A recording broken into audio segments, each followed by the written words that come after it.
Olá, conselho do perito. Qual é a diferença entre a análise ergonômica do trabalho e a perícia ergonômica? Também apareceu no meu Instagram essa pergunta e eu resolvi fazer um conselho do perito rapidinho aqui para a gente diferenciar. No meu ponto de vista, a diferença é assim astronômica. E eu acho que para esclarecer e o nosso pensamento ficar bem alinhado, a primeira coisa que você tem que pensar é que existe uma diferença no formato quando a gente vai construir uma perícia e uma análise ergonômica. A análise ergonômica ela tem uma construção longitudinal, ou seja, dependendo da maneira que você vai fazer uma análise numa empresa, você vai visitar uma vez, duas vezes, três vezes, vai ficar um turno lá dentro, vai voltar, vai analisar, vai pegar documentos, enfim, você vai fazer uma análise longitudinal. A perícia ergonômica ela é diferente.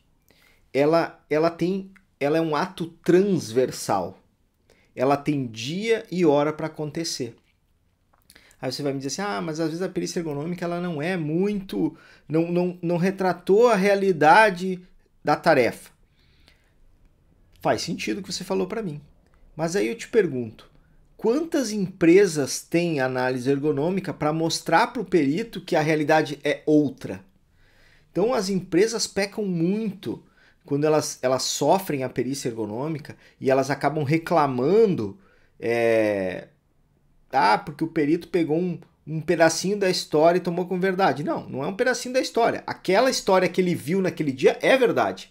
É o juiz que toma aquilo como uma realidade fática, né? Lembra que o perito não julga, quem julga é o juiz.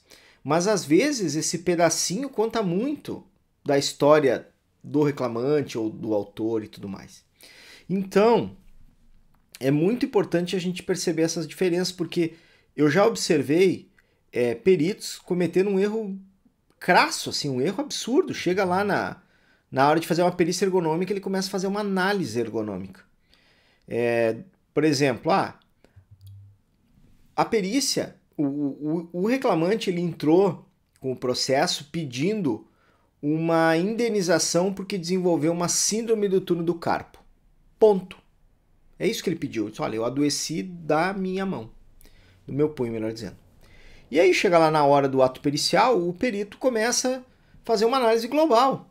E aí ele começa a dizer, não, mas essa tarefa aí, ela tem problema de levantamento de carga e sobrecarga de coluna lombar, e aí sobrecarrega o quadril, e sobrecarrega o joelho, e sobrecarrega... Cara, não é objeto da perícia. Aí ele está fazendo uma análise longitudinal. Nós queremos uma análise transversal. É aquilo que eu estou vendo naquele dia e naquele horário. Então, assim, é um erro você fazer uma análise longitudinal, porque o reclamante está pedindo o punho. E é esse a grande diferença, no meu ponto de vista, da perícia ergonômica e da análise ergonômica. Então, você tem que estar focado na peça inicial. O que o reclamante está pedindo? Por isso que nos meus laudos, o que eu faço? Logo no começo do laudo ali, quando eu vou colocar o objeto da perícia, na sequência eu recorto da peça inicial a alegação do reclamante, que normalmente ele diz assim, em virtude do trabalho desenvolvido, eu adoeci do punho. Em virtude dos movimentos repetitivos e da postura inadequada, o reclamante adoeceu com os seguintes CIDs. Aí vem os CIDs ali. E aí eu recorto isso e colo no lado. Olha, o estudo da perícia ergonômica vai ser focado nesses pedidos. E esses pedidos eles vão estar instruídos ou eles vão estar apoiados nos exames de imagem ou nos atestados e demais documentos nosológicos que vão estar no processo. E aí você vai, a partir dali, construir a sua perícia ergonômica em cima daquela petição inicial e dos documentos que estão ali. Então você tem que estar atento a isso. Você vai cometer um erro se você quiser transformar a perícia ergonômica numa análise ergonômica. Não é o objeto da perícia. Não é e não vai dar certo nunca. Você não tem tempo também. Porque a perícia ergonômica é um ato transversal que ele vai durar entre 1 e 2 horas. Você vai estratificar o que o reclamante está pedindo. E tem mais, às vezes, também o perito quer pessoa trabalhou 30 anos na empresa, o perito vai relatar tudo que ela fazia. Tá errado. Você tem que focar naquilo que, ou o que ela fez por mais tempo e que ela ficou com mais tempo de exposição, né? Ou você vai focar naquilo que ela entende que foi o que adoeceu ela, ou ele, né? Tô falando do reclamante aí, a pessoa.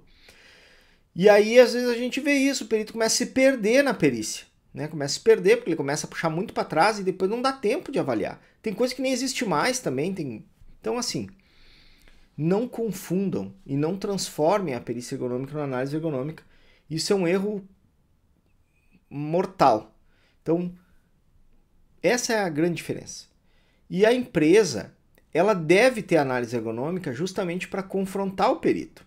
Porque quando chegar na hora, você vai mostrar assim, olha, hoje nós não estamos fabricando determinada peça, ou hoje nós estamos, não tem a tarefa que ela estava fazendo, mas a tarefa que ela faz já foi analisada, está aqui a análise.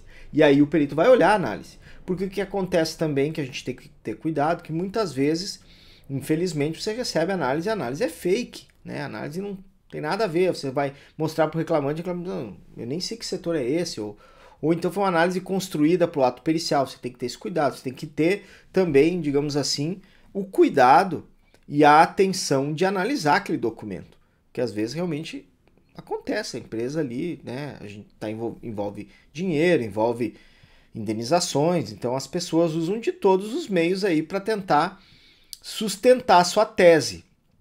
Então eu recomendo fortemente que você analise os documentos que ali estão com cuidado, com parcimônia. Observe se a análise ergonômica é real. Cara, você vai perceber. Sabe, o documento ele vai se alinhar com as histórias. Às vezes é muito discrepante. O reclamante fala água e a empresa está falando vinho.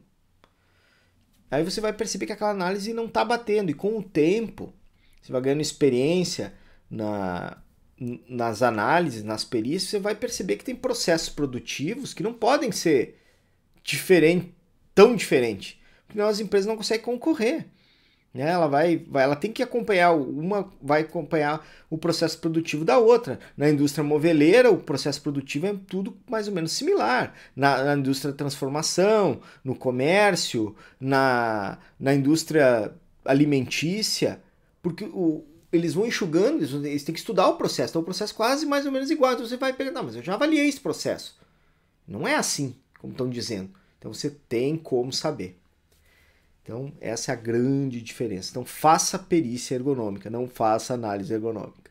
Se você gostou do vídeo, dá um joinha. Se você estiver no YouTube, dá um joinha aqui embaixo, te inscreve no canal. Se você estiver no Instagram, curte, compartilha, manda esse vídeo aí para quem precisa entender a diferença entre a análise ergonômica e a perícia ergonômica. Comenta aqui embaixo aí qual é a tua experiência. Compartilha comigo. Se você estiver ouvindo no podcast do Conselho do Perito, printa a tela e manda para mim. Valeu? Fui!